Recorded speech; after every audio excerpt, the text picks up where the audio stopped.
देखिए और एक टॉपिक है पावर इंजीनियरिंग है। पावर इंजीनियरिंग के हम क्या पढ़ाए थे तुम लोग का, ऑटो साइकिल पढ़ाए थे ना। तो ऑटो साइकिल के बाद एक नोट करके हेडिंग करो, नोट ऑटो साइकिल के बाद नोट करके हेडिंग करो। नोट नंबर 1 हेडिंग करो, efficiency of auto cycle.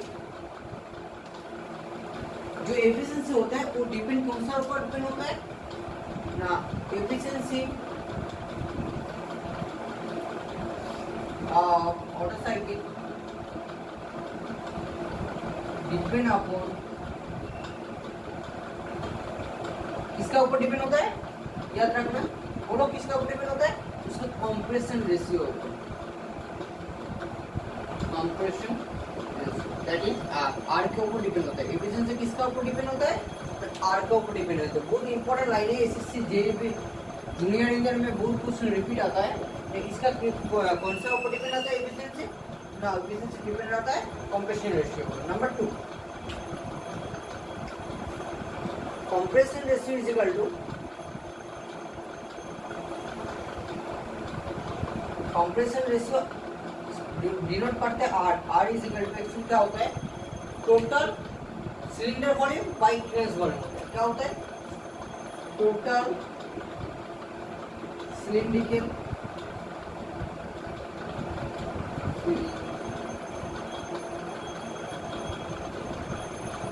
Total cylindrical volume by clearance volume.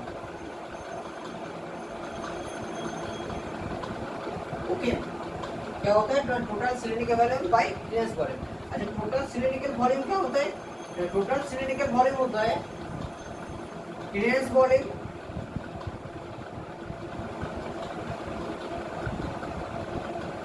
जिसको डिनोट करते हैं BC plus stroke volume, stroke volume जिसको डिनोट करता है बीएस करके बाई क्लियरेंस वॉल्यूम।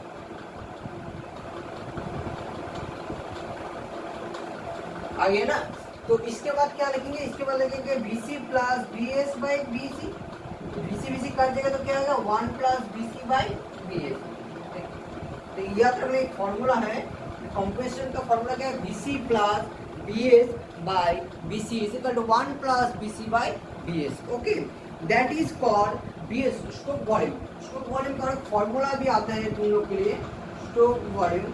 उसका फॉर्मूला क्या है, उसका फॉर्मूला है, स्टोक वॉल्यूम का formula π/4 into D square into L. π/4 into D square into L तुम लोग पढ़ेंगे, इसके बाद फॉर्मूला पढ़ेंगे। ठीक है, तो याद रखना, अभी याद रखना फॉर्मूला का, फॉर्मूला क्या है, π/4 into D square by L. D square diameter का डायमीटर और एल फॉर लेंथ के लिए। ठीक है, न्यूमेरिकल में काम आएगा। ठीक है, नोट कर लो ये वाला पॉइंट, तुम लोग नोट कर लो।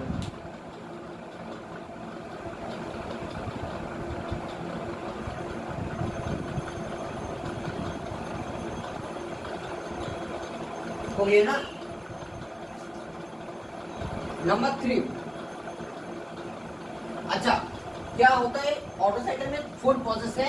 एक क्या है, एडियाबैटिक एक्सपेंशन, और नंबर 2 है constant volume heat rejection, number 3 है एडियाबैटिक कंप्रेशन, नंबर 4 है constant volume heat rejection process.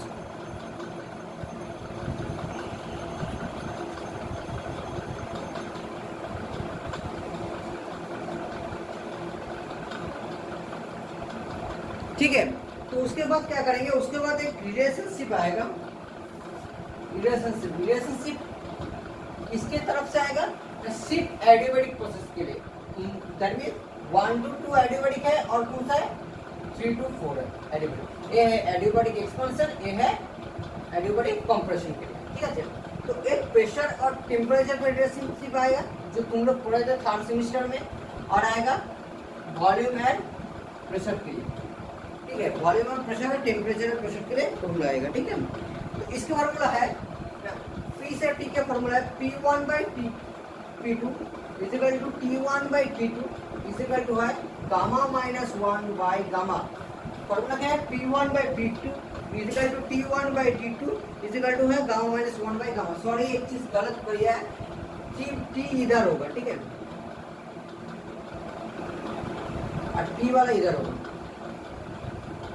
Okay, और ए है 1 to 2 के लिए, और जब 3 to 4 आएगा तो क्या आएगा, बोलो 1 to 2 के लिए सेम है, 3 का मतलब T3 by T4 आएगा, इक्वल टू क्या आएगा P3 by P4 equal to gamma minus 1 by gamma. याद कैसे रख सकते तुम, गामा माइनस 1 by गामा हो तो P एंड T के लिए तुमको याद रखना ही होगा। और क्या कैसे याद रख सकते हैं, P और T टेम्परेचर के लिए समानुपातिक होता है, दैट मींस इसका प्रोपोर्शनल होता है, ठीक है, किसमें गेलुसा के लॉ में, ठीक है। तो P P1 होगा तो T1 भी होगा, P2 आएगा तो T1, तो T1 आया तो P1, T2 P2, ओके। तो ये दोनों फॉर्मूला तुमको याद कर लो, ये दोनों फॉर्मूला क्या करो याद कर लो। और P और V के लिए फॉर्मूला क्या था ना, P और V के लिए फॉर्मूला है P1 by P2 equal to है P2 by V1 आ जाएगा, ये अलग गामा। और 3 number formula P3 by P4 equal to V4 by V3 gamma. क्यों आएगा, ये पैस्टन P वेरिसस 1 by V होता है, ये सुनो वॉइस स्रोत में क्या होता है P वेरिसस 1 by, चले P1 आएगा तो B क्या आएगा 2 आएगा, तो P1 by P2 equal to P2 by P1 gamma और P3 by P4 equal to V। इस शिफ्ट कौन सा होगा, ये एडियोबैटिक और आइसेंट्रोपिक एक्सपेंशन कंप्रेशन के लिए होगा। आप ये वाला से फॉर्मूला नहीं होगा, क्योंकि 3 क्या है कांस्टेंट वॉल्यूम हीट रिजेक्शन और 4 से 1 के कांस्टेंट में हीट रिजेक्ट एडिशन, तो इसमें ये दोनों फॉर्मूला नहीं होगा। वो सीबी का जो फॉर्मूला था सीबी का ही फॉर्मूला है, इसमें सी फॉर्मूला होगा, ठीक है, थोड़ा नोट कर लो, इसके बाद न्यूमेरिकल करेंगे।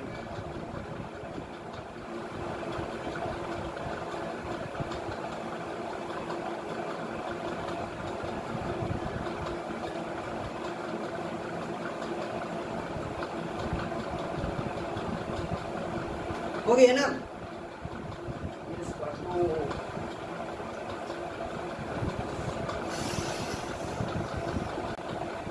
देखो क्वेश्चन नंबर 1 क्या है, क्वेश्चन नंबर तुम लोग का तीनों क्वेश्चन दिया हुआ है, हम थोड़ा सा देख लेना क्वेश्चन पीडीएफ दिए थे, क्वेश्चन नंबर जिसका फॉर्मूला जिसका हम प्रॉब्लम सॉल्विंग क्लास कर रहे हैं, ठीक है। In order cycle the temperature at the beginning and in the isentropic compression. Isentropic compression कौन सा प्रोसेस होता है बोलो, फर्स्ट प्रोसेस क्या था 1 to 2 आइसेंट्रोपिक एक्सपेंशन, ठीक है, 2 to 3 है constant volume heat rejection process, 3 to 4 है आइसेंट्रोपिक कंप्रेशन, 3 to 4। तो पहले टीएस डायग्राम लिख लो, ठीक है, T3 T4 T2 T1। तो 3 to प्रोसेस जो है 3 to प्रोसेस है isentropic, that mean isentropic compression process, ये 3 to प्रोसेस है, ठीक है, ये 3 to प्रोसेस। तो इसमें दिया है टेम्परेचर दिया हुआ है इतना इतना, कौन सा टेम्परेचर होगा 316, छोटा ए है बड़ा ए, तो 3 to प्रोसेस में T3 होगा, T3 कितना होगा T3 होगा 316 केल्विन और T4 कितना होगा T4 होगा 596। ये सुनो obviously determine air standard efficiency या compression ratio, air standard efficiency या कंप्रेशन रेशियो को डिटरमाइन करने बोला, ठीक है। तो पहले कंप्रेशन रेशियो का फार्मूला क्या था, कंप्रेशन R इक्वल टू क्या था, छोड़ो, अच्छा we know 3 to 4 process temperature और वॉल्यूम का एक रिलेशन आएगा, ये समझो, टेम्परेचर और वॉल्यूम का एक रिलेशन बता दो, टेम्परेचर और वॉल्यूम का एक रिलेशन बता दो, तुम लोग पढ़े थे, हम लोग लिखे थे, उसमें देख लिया, ठीक है। 3 to प्रोसेस क्या था T3 by T4 is equal to V4 by V3 क्या था गामा माइनस 1 था, फॉर्मूला हम लिखे थे उसमें, ठीक है, जब प्रूफ कराए थे तो T3 by T4 is equal to आता, तो V4 इज इक्वल टू क्या था V1 था और V3 is equal to V2 था, 1 माइनस गामा, तो V1 by V2 क्या बोले थे 1 माइनस R गामा माइनस 1, ये था ना, यही बोले थे ना प्रूफ में। ये वाला इरेज कर दे रहे हैं हम, ये वाला की कोई जरूरत नहीं है, ये वाला इरेज कर दे रहे हैं। इसके बाद T3 का वैल्यू कितना है 316 by 196 इक्वल टू कितना होता है 1 by R, गामा का वैल्यू कितना है 1.4 माइनस 1, इसमें R निकाल दो, इसमें R निकाल दो,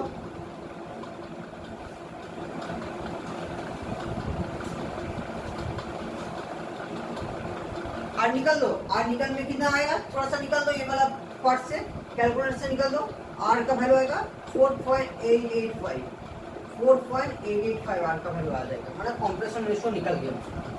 अच्छा इसमें एयर स्टैंडर्ड एफिशिएंसी कैसे निकलेगा, तो फॉर्मूला क्या है एयर स्टैंडर्ड एफिशिएंसी का ऑटो साइकिल का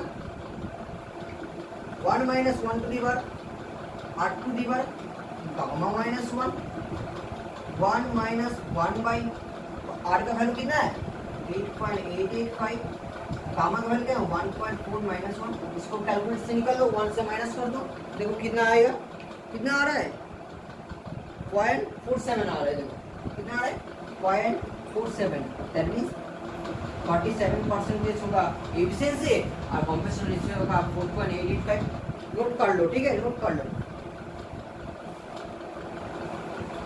बहुत बार एग्जाम में आ चुका है नोट कर लो ठीक है हाँ एक क्वेश्चन ये भी आ सकता है एसएससी जेईई বা आरबी जेईई का जितने जगह एग्जाम होता है 2 नंबर का क्वेश्चन आता है ठीक है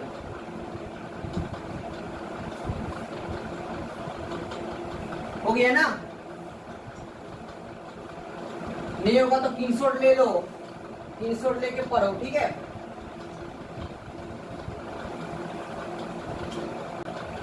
देखो नेक्स्ट क्वेश्चन की है ए इंजन वर्किंग ए क्वेश्चन भी बहुत बार इंपॉर्टेंट है बीबीआई लिख दो ठीक है working on A auto cycle has a cylinder और डायमीटर 150 mm तो इसमें गिवन डाटा में लिख दो गिवन डाटा कौन सा डाटा दिया हुआ है दिया हुआ है 150 d is equal to cylinder diameter for d is equal to 150 mm that means 0.15 meter yes or no yes and stroke कितना बोला 225 mm that is a is equal to कितना बोला 225 mm that means 0.225 meter आ गया clearance volume कितना बोला clearance volume दिया है vc is equal to कितना दिया हुआ है 1.25 into 10 to the power minus 3 meter cube yes or no दिया हुआ है क्या निकलना बोला yard standard efficiency of the engine formula yard standard efficiency of the engine क्या होता है बोलो बताओ n equal to r2 equal क्या होता है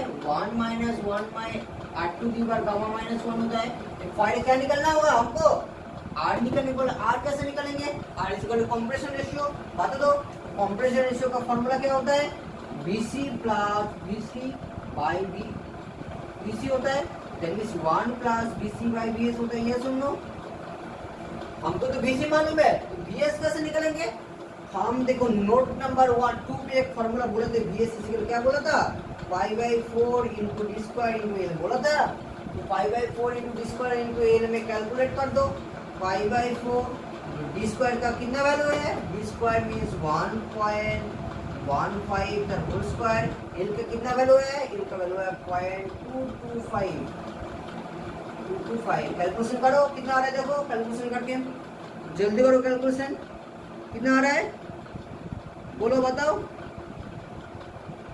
3 कितना आ रहा है 3.976 into 10 to the power minus 3 आ रहा है yes or no जस्ट घटा दो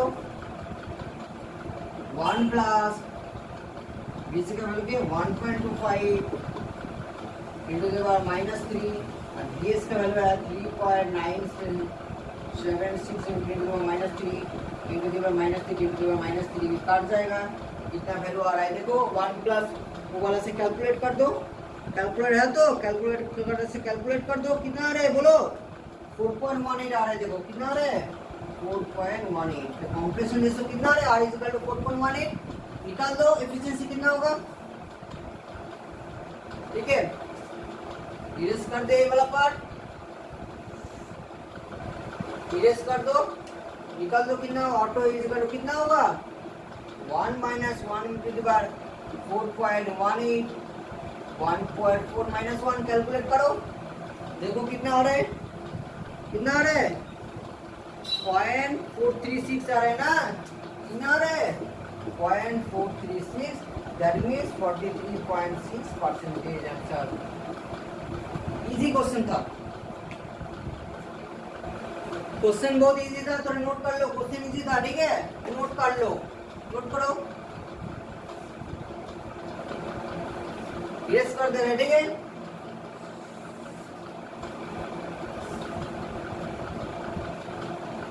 देखो नेक्स्ट क्वेश्चन क्या था ये भी इंपॉर्टेंट क्वेश्चन है ठीक है क्या बोला a certain quantity of air is a pressure 1 bar and temperature 70 degree centigrade तो प्रेशर कितना बोला अच्छा P1 है ना, P2 है ना, P3 है, P4 कैसे निकलेंगे?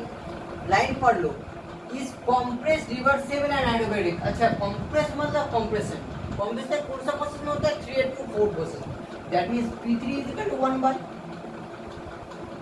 is equal to, and P4 is equal to कितना बार दिया हुआ है? 7 बार। याद आया कैसे निकल सकते हैं हम? अच्छा टेम्परेचर कितना देगा? Temperature is 70 degree. किसका टेम्परेचर? P3 तरफ से, तो T3 का टेम्परेचर होगा, इसमें केल्विन में कर लो, 273 प्लस 343 केल्विन।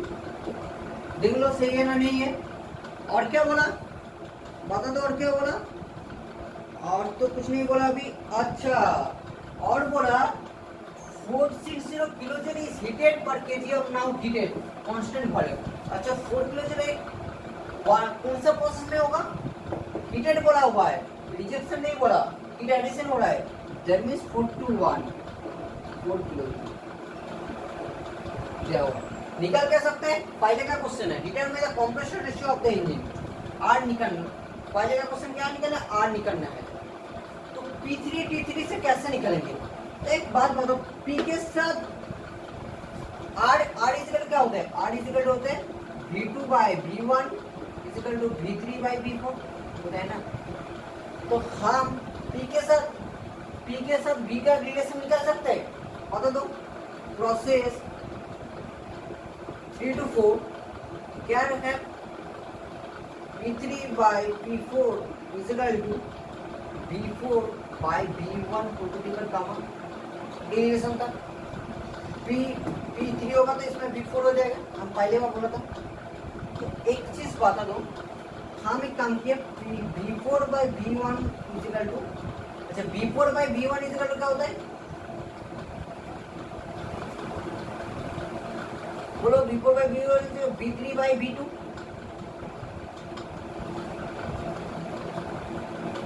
सॉरी क्या आ रहा है ना, इसको हम क्या लिख सकते हैं? V4 by V3 equal to 1 by gamma लिख सकते हैं,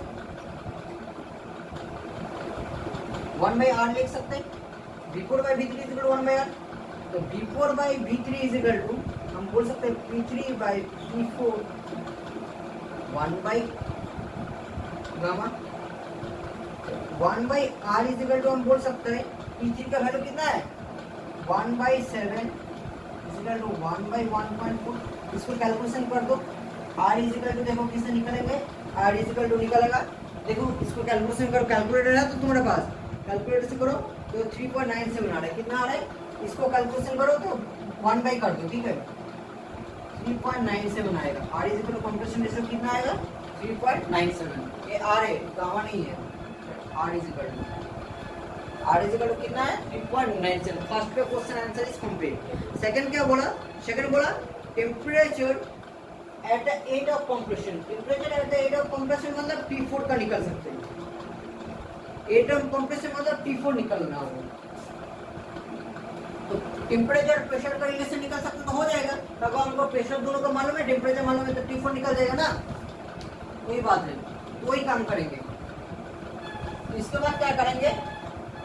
इसके बाद नंबर 2 का आंसर, P के साथ T का रिलेशन निकल सकते हैं। बोलो P के साथ T का रिलेशन क्या है? सेम होगा, ये सुनो। और ऊपर में क्या होगा? ऊपर में क्या होगा बोलो, बता दो ऊपर में क्या होगा? हम पहले बात बोला था अभी, T के साथ T का रिलेशन होगा तो ऊपर में गामा माइनस 1 बाई R होगा। ये सुनो, तो हम बोल सकते हैं एक काम करो, क्या करना होगा? P3 by P4 equal to T3 by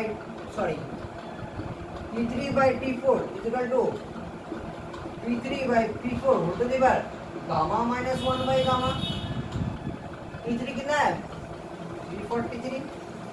P4 मालूम नहीं, P3 कितना है?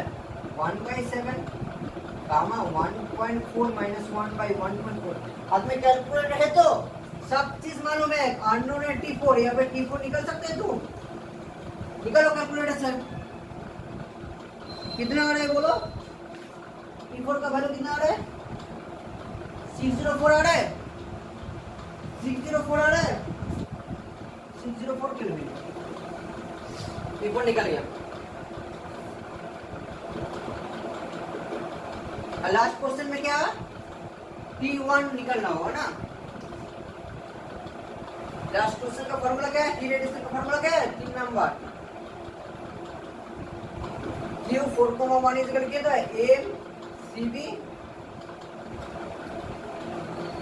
MCB T1 minus T4।